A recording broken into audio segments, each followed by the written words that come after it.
veces que todo va bien y hay otras que no van tan bien. Unas mañanas nos brilla el sol y otras más bien se le olvidó. Hay madrugadas de pajaritos en que uno dice, uy, qué bonito, y otras que cantan de igual manera, pero uno piensa en la cauchera. Para la dama y el caballero y para toda ocasión, gracias a Dios por la vida con sus penas y alegrías, sus llegadas y sus despedidas. Gracias a Dios por la vida, aunque a veces no te diga de qué manera va componiendo la sinfonía. Que el Señor nos bendiga en esta preciosa mañana a todos los hermanos y hermanas que están desde sus hogares conectados con esta su Iglesia Evangélica Unida de Puerto Rico, congregación de Roosevelt. Hoy adoramos al Señor afirmando que Dios nos da poder para hacer una misión sanadora y liberadora. Así que les invitamos a cantar junto a nosotros aquí en la nave, los que estamos acá, en el himno número 3 del himnario de vida cristiana.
Leemos en la palabra del Señor en el Salmo 111, titulado Alabanza de los actos de Dios. Aleluya. Alabaré al Señor de todo corazón en la reunión de los hombres honrados, en la comunidad entera. Las obras del Señor son grandes y quienes las aman las estudian. Su obra es bella y esplendorosa y su justicia permanece para siempre. Ha hecho inolvidables sus maravillas. El Señor es tierno y compasivo. Da alimentos a los que lo honran. Se recuerda siempre de su alianza. Mostró a su pueblo el poder de sus obras, dándole lo que era posesión de los paganos. Lo que Él hace es justo y verdadero. Se puede confiar en sus mandamientos, pues son firmes hasta la eternidad y están hechos con verdad y rectitud. Dio libertad a su pueblo y afirmó su alianza para siempre. Dios es santo y terrible. La mayor sabiduría consiste en honrar al Señor. Los que lo honran tienen buen juicio. Dios será siempre alabado. Añada el Señor bendición a su santa palabra. Amén. Y en ese espíritu de adoración invitamos a nuestra hermana Ivette Cáliz que nos guíe en la oración de adoración en la mañana de hoy.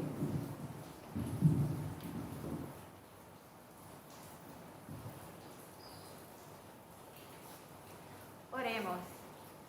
Padre Santo, Padre bueno, Dios omnipotente, Dios de la creación. Señor, qué glorioso es estar aquí en tu santo templo. Hemos venido para adorarte, para alabarte, para, Señor, rendirte a ti todo honor y toda gloria. Padre Santo, pedimos que en este día, que caen lluvias, Señor, del cielo, que también caigan lluvias de bendiciones, Padre Celestial, para los que estamos aquí y para aquellos que están en sus hogares, Padre Celestial.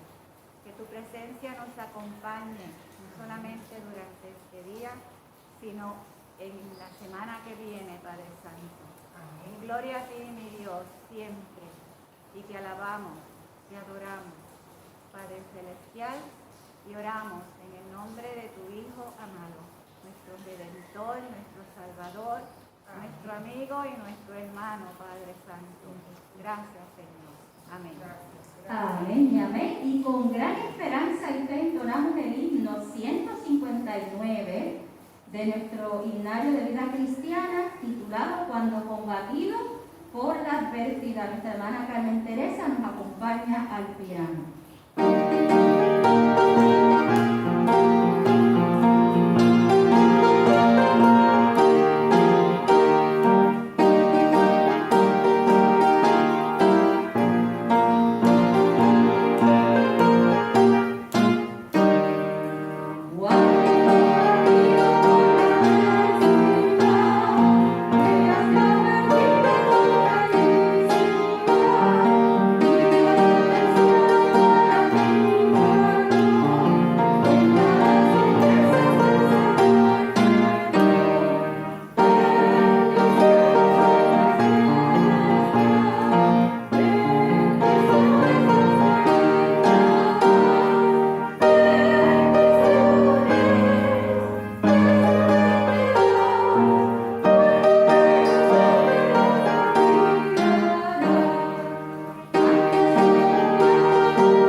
Queremos orar de manera especial con nuestra hermana Lidia Higuera.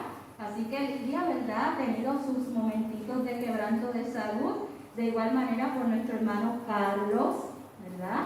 Que el Señor siga bendiciendo a Carlos, a Leida, a toda la familia. Oramos por nuestra hermana Marta, que sigue allá en Estados Unidos.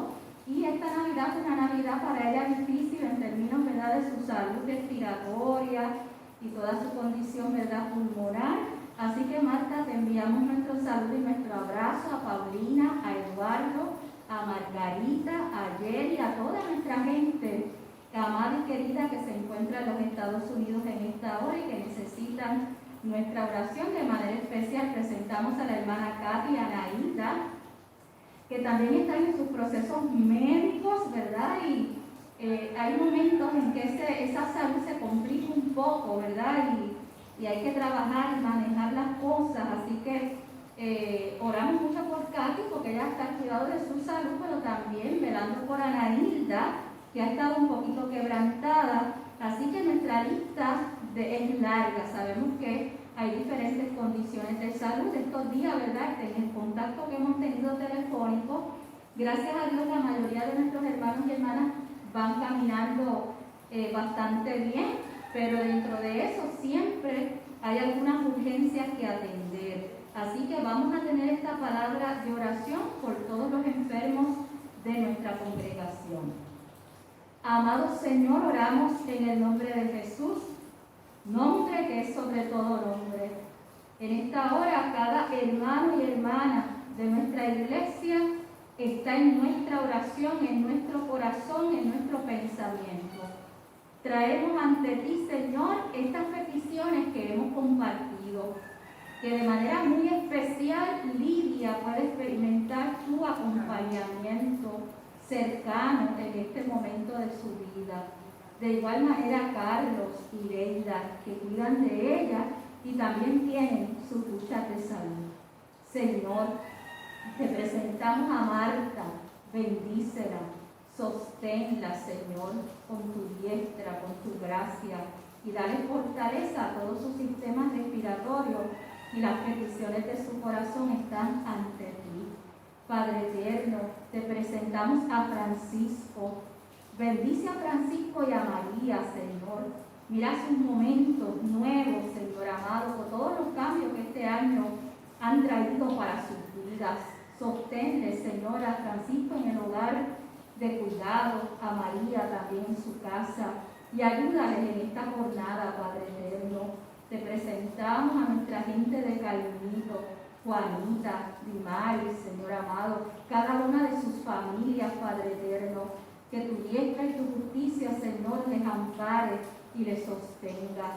Señor, las hermanas aquí presentes nos ponemos ante ti, las peticiones de nuestros corazones están ante ti, oh Padre eterno, la necesidad de tu consuelo la ponemos ante ti, en ti esperamos, Señor. De igual manera, todos nuestros hermanos que están en turno para recibir alguna intervención médica a partir de febrero. Te presentamos a Ivette Coto, te presentamos a Ana Margarita, Señor, que ha estado en esos trámites. Te presentamos, Señor, a Katy nuevamente. Sabemos que son muchos los hermanos que en esta hora están en unos tratamientos, ¿verdad?, prolongados, y que van a recibir también intervenciones ambulatorias o de hospitalización. Los ponemos ante ti. De igual manera, nuestro pueblo, nuestro mundo, en medio de la pandemia y de las crisis que nos acompañan en cada sociedad, nos agarramos y nos sostenemos de ti, porque eres nuestro amparo, nuestra fortaleza, nuestro pronto auxilio en la tribulación. Y aunque la tierra tiemble, Señor, cantamos y no tememos, porque tú eres el Dios de nuestra fe.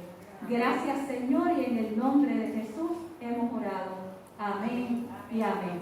Pues bien, mis hermanos y hermanas, ahora vamos a pasar al momento de la reflexión pastoral, al momento del sermón, en Marcos capítulo 1 del 21 al 28, así que vamos a dar un salto hacia Fajardo. Desde Fajardo les voy a predicar, ¿verdad? Así que hemos combinado la experiencia de hoy y ya el sermón está listo para ustedes, así que pasemos a la reflexión de la palabra y a la bendición pastoral. Dios me lo bendiga mucho. Dios nos bendiga en esta mañana del Señor. Hoy le adoramos y le bendecimos y le damos gracias porque Cristo es sanador y libertador de nuestras vidas. Su Espíritu Santo nos infunde poder para afrontar los momentos difíciles y de sufrimientos, esos que nos agobian, ¿verdad? Y nos atan. Les invito a leer en el Evangelio de Marcos, en el capítulo 1, los versos 21 al 28, y es el milagro, el primer milagro de Jesús en el Evangelio de Marcos, donde libera a un hombre endemoniado que está en la sinagoga en el día sábado. Y entraron en Capernaum en los días de reposo. Entrando en la sinagoga, enseñaba. Y se admiraban de su doctrina porque les enseñaba como quien tiene autoridad y no como los escribas. Pero había en la sinagoga de ellos un hombre con espíritu inmundo que dio voces, diciendo: «Ah, ¿qué tienes con nosotros, Jesús Nazareno? ¿Has venido para destruirnos? Sé quién eres, el Santo de Dios». Pero Jesús le reprendió diciendo: «Cállate y sal de él». El espíritu inmundo, sacudiéndole con violencia y clamando a gran voz, salió de él. Todos se asombraron de tal manera que discutían entre sí, diciendo: «¿Qué es esto? ¿Qué nueva doctrina? ¿Qué nueva enseñanza? ¿Con qué autoridad manda aún a los espíritus inmundos y le obedecen?». Y muy pronto se difundió su fama por toda la provincia alrededor de Galilea. Este es un texto precioso y que nos revela varias verdades. La primera de ellas es el estigma, ¿verdad? Las marcas que se ponen sobre las personas que tienen diferentes condiciones de salud, ¿verdad? En este caso, este hombre endemoniado que presenta un comportamiento, ¿verdad?, que se denomina como no esperado, no común, no saludable, ¿verdad? Y se designa esta condición como una persona endemoniada. Así que se asocian en la escritura, en el tiempo bíblico, en la cultura bíblica, se asociaban las enfermedades físicas, espirituales y mentales a espíritus malignos. Así que el estigma es algo, ¿verdad? Las marcas, las etiquetas que ponemos sobre las personas es algo que afecta más que la propia condición. Tengo que decirles que yo he vivido estigmas, en uno de ellos, sobre todo mi mamá, cuando yo nací, porque yo tenía el estigma por ser una niñita, una bebé visca. Nací con los ojos encontrados al centro de mi rostro, visca. Mi mamá tenía que bregar con lo diferente que había en mí y con la manera en que la gente me miraba, me veía, comentaba, le hacía preguntas y le daba recomendaciones de cómo se podían enderezar esos ojos viscos de esta pobre niña. No ser como los demás, no ser como las demás, como lo normal, ¿verdad? Lo que llaman normal, convierte a las personas en un fenómeno de atracción. Pero lejos de ayudar, marcan porque hacen sentir y explican lo diferente como algo malo, como algo feo, como algo que no está bien, como algo que hay que tenerle pena, pero esa pena, ¿verdad? Esa pena mala. Se etiqueta a la gente que es distinta por alguna situación como una persona que no funciona, porque socialmente se espera que los seres humanos funcionemos de acuerdo a unas normas, a unas reglas, a unas construcciones que ya se han hecho. Y cuando eso no ocurre, cuando no funcionamos como lo esperado, cuando los ojos no nacen en su lugar y nacen al centro, ¿verdad? Casi ahí tocando el centro de la nariz, pues sencillamente se ve como una niña, ¿verdad?, diferente a otras niñas. Para una niña visca, el esfuerzo de la vida en comunidad es mayor. Lo fue para mí. Porque todos miran, todas miran, y una también se ve al espejo. Como se internalizan los valores de lo bello o lo funcional que dice la cultura y la sociedad que debe ser, ahí es que comienzan los problemas de aceptación y de autoestima. Soy diferente, no soy bonita, mis ojos están mal. Lo desconocido asusta a las demás personas, crea etiquetas, impone marcas en el alma, porque las respuestas sociales, como la gente te trata, son impropias hacia los seres humanos que viven ciertas necesidades, que viven ciertos sufrimientos y limitaciones, entre comillas, y que no reciben el apoyo y la experiencia liberadora que necesitan. Más que sufrir por sus condiciones, se sufre más por lo que ocasiona la sociedad y aún las instituciones que no están preparadas para acoger a personas que tienen diversidades funcionales, ¿verdad? Que funcionan de otro modo y que tienen otra normalidad. Así que lo mismo pasa con el color de la piel, el origen, el género, la nacionalidad, el aspecto físico, el peso, el pelo, condiciones como el alcoholismo, la adicción a drogas. Bueno, la lista es larga y podemos seguir mencionando muchas cosas más sobre las cuales la sociedad, las instituciones, incluyendo las religiosas, ponemos estigmas o marcas que causan sufrimiento. Y lo cierto es que por cuanto no nos educamos adecuadamente, se crean mitos y también malos tratos. Marcos, capítulo 1, del 21 al 28, presenta una alta actividad demoníaca y de muchas clases de enfermedades, pero también nos presenta un Jesús con una alta actividad de amor, de compasión hacia personas con condiciones que generaban rechazo por parte de las demás. Jesús es revelado con una alta actividad sanadora y liberadora. Libera, ama, sana al endemoniado de la sinagoga en nuestra narrativa de hoy y también a todos los endemoniados o atormentados con sufrimiento espiritual y social.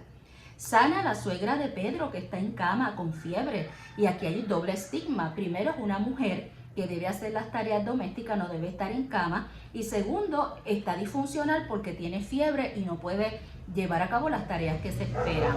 También Jesús sanó a muchos enfermos, a un leproso, a un paralítico, y la lista sigue. Todo esto en el capítulo 1. El sufrimiento es una experiencia humana universal, está presente en la Biblia, la cual se narra y se describe como dolor de la persona.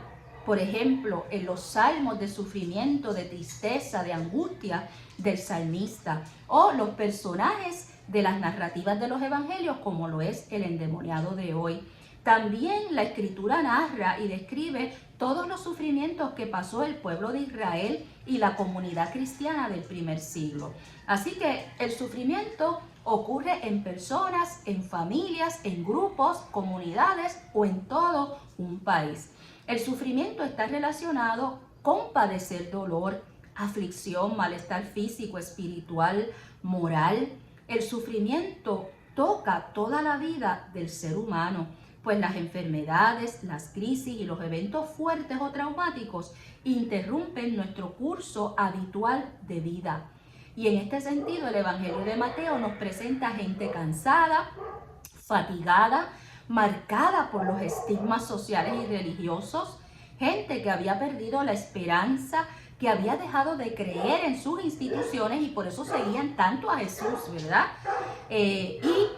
Lo vemos también en el ejemplo de la sinagoga. Así que vemos en la sinagoga una institución que no estaba dándole el debido cuidado y acompañamiento a este hombre que está endemoniado en medio del evento religioso que se está llevando a cabo. Jesús, en cambio, siempre buscó aliviar el sufrimiento, sanarlo y liberar a las personas y comunidades de esto. El Evangelio de Marcos es una respuesta pastoral para una comunidad cristiana que sufre allá en los años del 65, 66 al 70 de nuestra era común, o como tradicionalmente se le llama, después de Cristo, ¿verdad? Así que en ese periodo del primer siglo, del 66 al 70 después de Cristo, ocurre la persecución y la guerra judaica en territorio palestino, que tuvo como resultado la destrucción del templo de Jerusalén en tiempos del emperador Nerón. Marcos reseña la gran actividad demoníaca y las enfermedades, siendo el primer milagro de Jesús la liberación de este hombre que vemos hoy. Los líderes religiosos que presenta Marcos son personas, mire, incrédulas, violentas, dispuestas a eliminar, a asesinar a Jesús, y sabemos que al final, ¿verdad?, lograron eso, pero no con victoria total, porque Jesús resucitó de la muerte. Marcos abre el Evangelio estableciendo que es el principio del Evangelio de Jesucristo, Hijo de Dios, o sea, el principio de la buena noticia para quienes sufren, para la humanidad entera, porque Jesús, el Hijo de Dios, está presente y actuando. Él está actuando en medio de tu sufrimiento y de tu dolor. Jesús está ahí para liberarte, liberar tu mente y empoderarte de su Espíritu Santo, como lo hizo con esta comunidad del siglo I, a quien Marcos le escribe este evangelio. Marcos además reconoce a Jesús con un título, ¿verdad? Lo reconoce con el título de Hijo de Dios, que es una altísima declaración de honor. Así que el lugar de Jesús en medio de su sociedad y de la comunidad cristiana es un lugar de alto honor, por cuanto es Hijo de Dios. No es cualquiera, no, es Jesús, Hijo de Dios, y Él mismo es el principio de las buenas noticias. Por lo tanto, Marcos está respondiendo pastoralmente a las preguntas de esta comunidad cristiana que se encuentra afrontando múltiples situaciones de sufrimiento. Preguntas como, ¿pero y quién es Jesús? ¿Dónde está Jesús? Porque, bueno, se fue, ¿verdad? Ascendió a los cielos, pero ¿y nosotros que estamos aquí en esta crisis? ¿Quiénes somos? ¿Qué vamos a hacer en medio de tantos problemas sociales, de tantos problemas religiosos y políticos que estamos viviendo? Nos están persiguiendo, nos están echando de nuestro territorio y de la sinagoga, ¿verdad? ¿Tenemos esperanza? ¿En quién podemos creer? Marcos le dice a esta iglesia naciente que pueden creer en el Hijo de Dios, que el Hijo de Dios es poder que libera de las fuerzas malignas y demoníacas que atan y enferman las vidas. Jesús tiene poder para sanar y liberar en el día de reposo. Ese día sábado, donde la ley judía establecía que no se podía hacer nada, Jesús dice, no, si hay un ser humano en sufrimiento, yo voy a hacer algo por esa persona, le voy a dar salud, le voy a liberar, le voy a levantar, le voy a acompañar. Porque haciendo esto, honro al Padre que me ha enviado a traer la buena noticia. El ser humano es más importante que el día sábado. El sábado se hizo para el ser humano, decía Jesús. Jesús llegó a Capernaum, una comunidad de pescadores al norte de Palestina. También entró a la sinagoga, el lugar de oración e instrucción de los judíos, donde cualquier persona competente, capacitada, podía ser invitada a esta reunión para explicar las Escrituras. Y allí estaba Jesús, no solamente explicando la Escritura, sino tomando acción, dando testimonio concreto con sus acciones de aquellas palabras que él estaba enseñando en medio de, en medio de la hora de la oración y el estudio de la Escritura. El hombre endemoniado estaba presente en la sinagoga. Y este es un dato muy raro, ya que esta clase de gente no se les permitía entrar a la sinagoga o relacionarse libremente en la sociedad, porque eran consideradas personas impuras, personas no deseadas, personas que podían contaminar a los demás con su condición. ¿Ves? Nada más lejos de la verdad, porque eso no es cierto, eso no es así, y Jesús lo demostró. El poder de Jesús, su vida congruente y coherente a sus valores como Hijo de Dios, hacen que este hombre de la sinagoga que está en sufrimiento sea liberado del espíritu impuro que lo agobiaba, que agobiaba su mente, que no sabía cómo manejar la vida, cómo responder a las luchas que estaba viviendo él y todo su pueblo. Ante la injusticia y el rechazo, la condenación, el juicio injusto, la exclusión y el aislamiento social, el ser humano se enferma. Presenta unos desórdenes físicos, también mentales, emocionales, a causa de la opresión que se vive socialmente y que la religión en muchas ocasiones contribuye, y encima de eso le atribuye a espíritus malos la enfermedad mental, emocional o física que pueda tener. Marcos nos presenta a un Jesús lleno de vitalidad, lleno de vida para dar vida, lleno de vitalidad para dar vitalidad, con una palabra limpia y enérgica, poderosa, llena de autoridad, que revela tres grandes verdades. Una, que el espíritu inmundo y opresor que causaba sufrimiento al pueblo pescador y humilde emanaba de la institución, por cuanto aquel hombre endemoniado estaba en la sinagoga donde no estaba supuesto a estar. Marcos lo retrata como un ejemplo de las fuerzas malignas que la misma institución religiosa en ese momento estaba causándole a todo el pueblo, a toda la comunidad. La comunidad cristiana vivía perseguida tanto por el emperador Nerón, por el Imperio Romano, como por los judíos que quedaban, ¿verdad?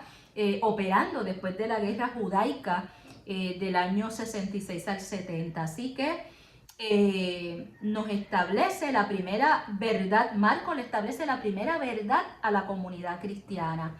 Ciertamente somos perseguidos y esa persecución viene ¿de dónde? De las instituciones. Por cuanto ese hombre endemoniado, Marcos lo ubica dentro de la sinagoga. Así que no se trata tanto de la persona pobre y oprimida, tanto y cuanto más quien ejerce ese sufrimiento y esa opresión, ¿verdad? 2. Le dice Marcos a la comunidad cristiana, a la iglesia cristiana de su tiempo, que cada creyente de la comunidad cristiana, así como Jesús, es hijo e hija de Dios, que tiene su poder y autoridad para hacer frente a las persecuciones, a la guerra, tanto de Nerón como de los sectores judíos. 3. La tercera verdad, que la comunidad cristiana tiene el poder del Espíritu Santo para sanar el sufrimiento y liberar a las personas de los demonios mentales que les atan y paralizan, que les mantienen aislados el dolor.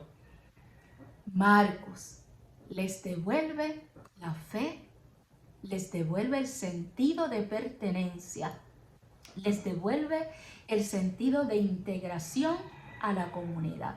Las personas enfermas generalmente estaban fuera de la relación comunitaria, estaban fuera, no podían asistir, a los servicios de la sinagoga, ¿verdad? Ni a otro tipo de eventos, estaban excluidos de todo eso. Así que Marcos devuelve la fe, el sentido de pertenencia y la integración a la comunidad. En la comunidad cristiana, las personas que sufren sí pueden estar.